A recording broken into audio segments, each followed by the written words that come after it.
So this week's subject is art and expressive culture.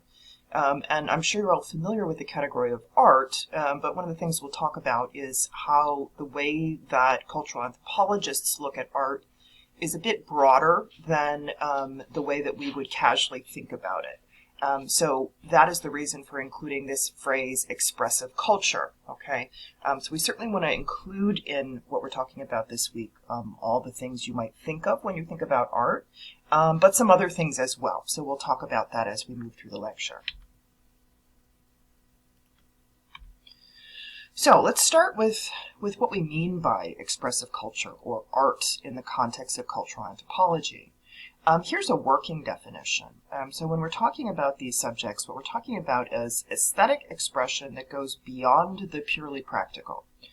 So what we mean by that is that there's sort of two components here. One is aesthetics, right? That means how things are perceived through the senses, and the fact that those things are perceived as pleasurable or interesting or compelling, right? And beyond the purely practical, by which we mean that these elements that we consider to be expressive culture or art are not just about functionality. There's something else there, and it's something that has to do with appreciating the way something looks, the way something smells, the way something feels or appears. Those are the elements we're trying to get at in this discussion. So, as you can start to imagine, there's lots of different kinds of things that can fit into this category. We can certainly include all kinds of objects, right, that fall under this definition of items that are aesthetic expression that goes beyond the purely practical. Surely that includes the kinds of objects that we maybe first think of when we think about art, right? So the paintings or sculptures that we might find in a museum. But there's lots of other kinds of things that we might not expect to find in a museum that would certainly also fall under this category. So for example here, I include something like a beautifully made basket, right? Remember the definition. The basket certainly has some practical aspects, right? You can store things in it, you can use it to carry things, but there are ways in which this particular basket goes, again, beyond the purely practical. You have these beautiful designs built in, right? You don't need those designs in order to be able to carry something in it. So that indicates that there's an aesthetic element here. Likewise, something like a beautifully made pair of shoes. Shoes are practical, right? We think of them maybe first and foremost as something that we use to protect our feet and allow us to walk further distances, etc. But again, the beautiful shape, the beautiful materials, the beautiful sort of decorations on some pairs of shoes indicate that they're also an item of aesthetic expression. And then finally, something like beautifully prepared and beautifully presented food, right? This tray of sushi clearly has all kinds of aesthetic elements in addition to being something that is delicious and something that feeds our bodies. So all kinds of objects certainly fall into this category of expressive culture or art. Likewise, there are kinds of expressive culture that do not have an object form, but take the form of performance.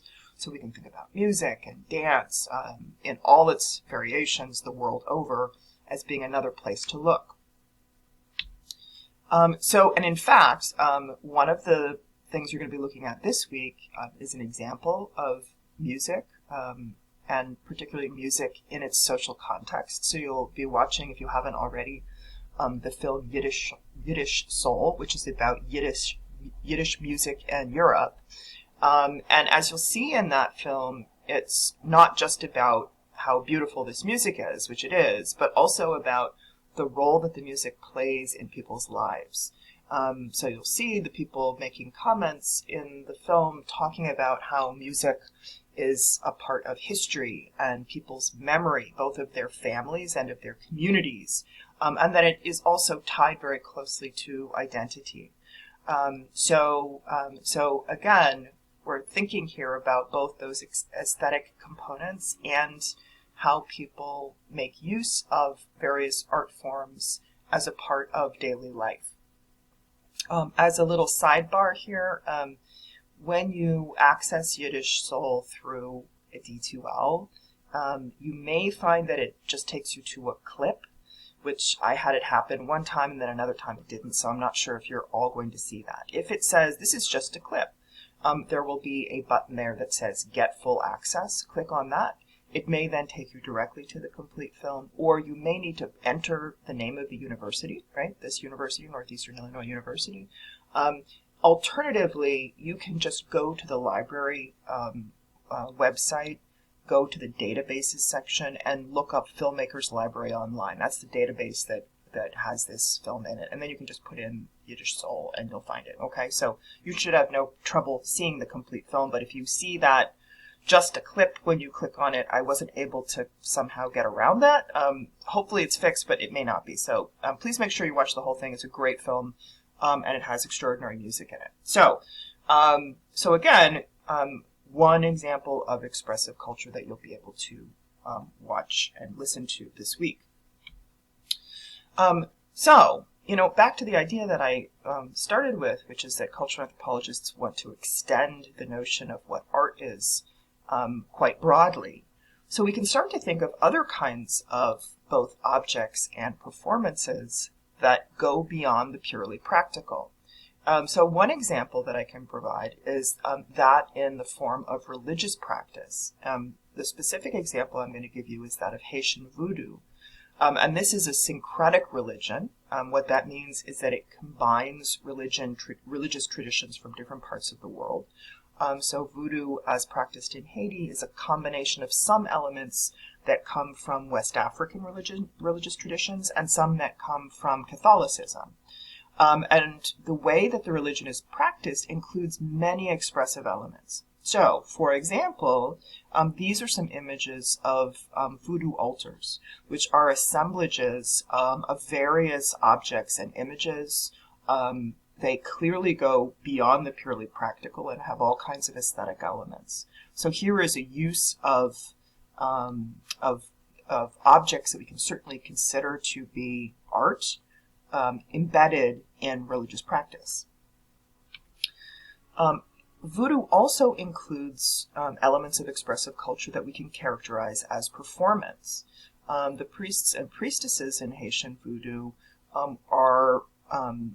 have relationships with spirits. They become possessed by the spirits that are part of the pantheon of spirits of voodoo.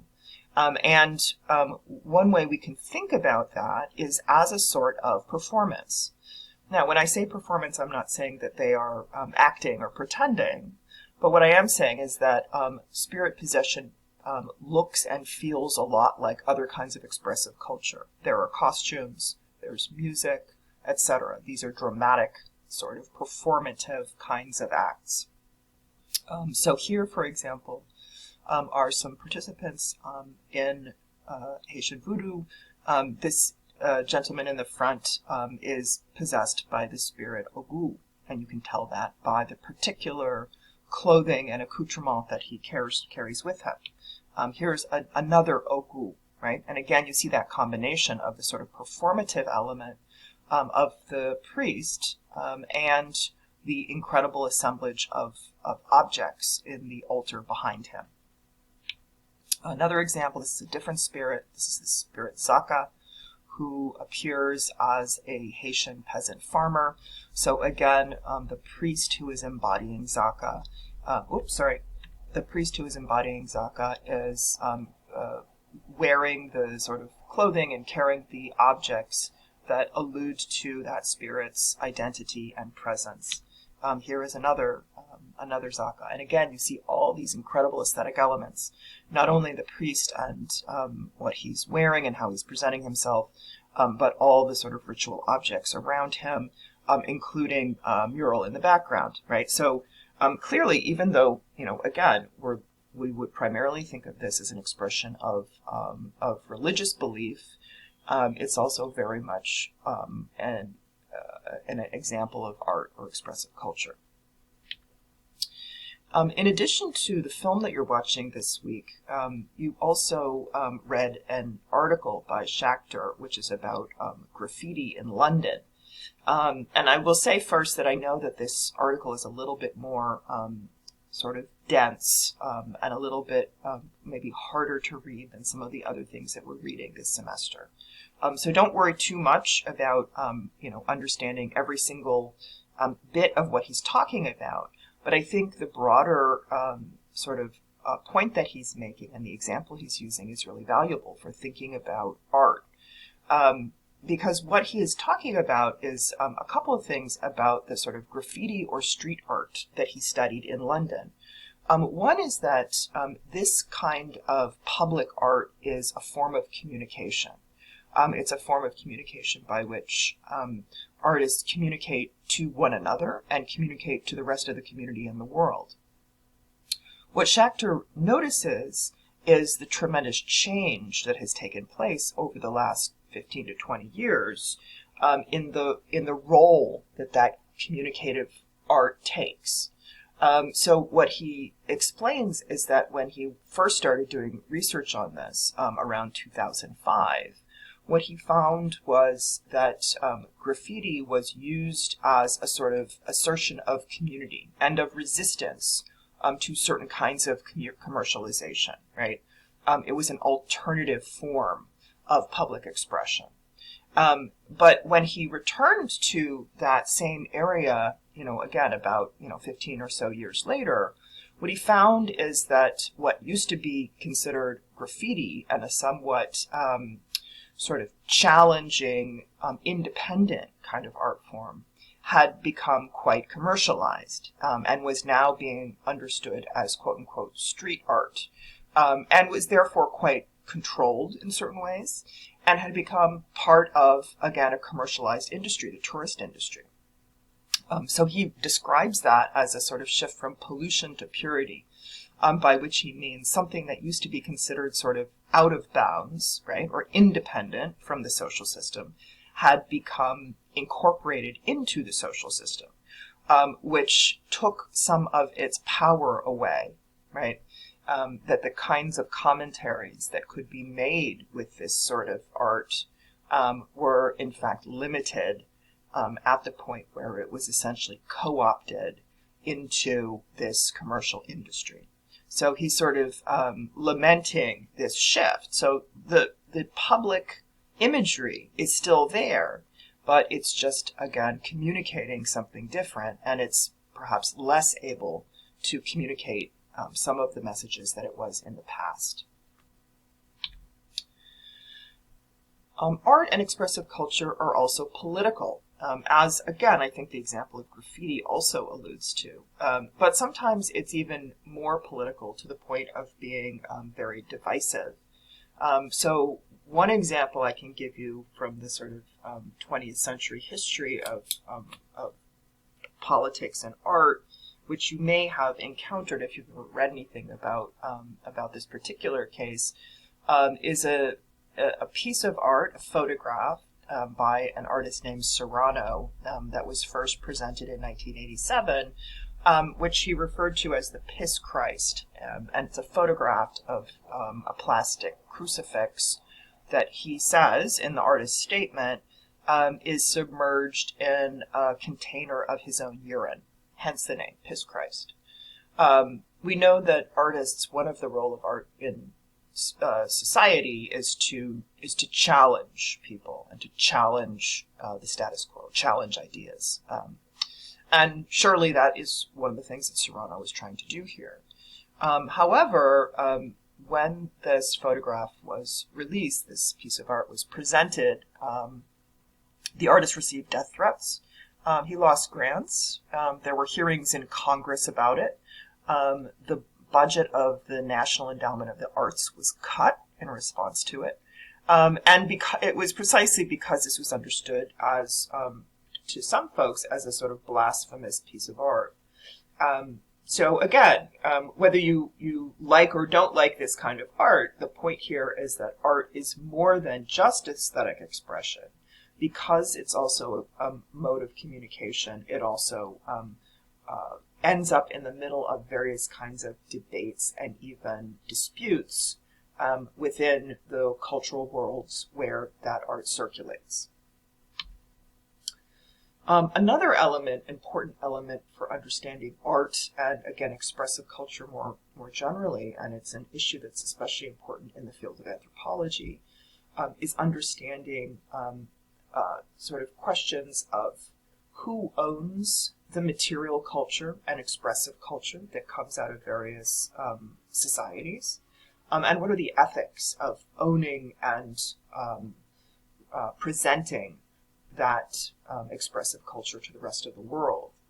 I say this is important to anthropology because within the field of anthropology, if you remember way back to the beginning of the semester, I mentioned that one of the wings of anthropology is archaeology, and archaeologists often deal with objects from past societies, right, that they access through excavation, and that often end up in the in museums, under the ownership of museums. And there's been a lot of debate over the years about really who should those belong to. And particularly that kind of work in North America has led to indigenous Americans, Native Americans, actually claiming some of those objects. And indeed, some museums have responded to that.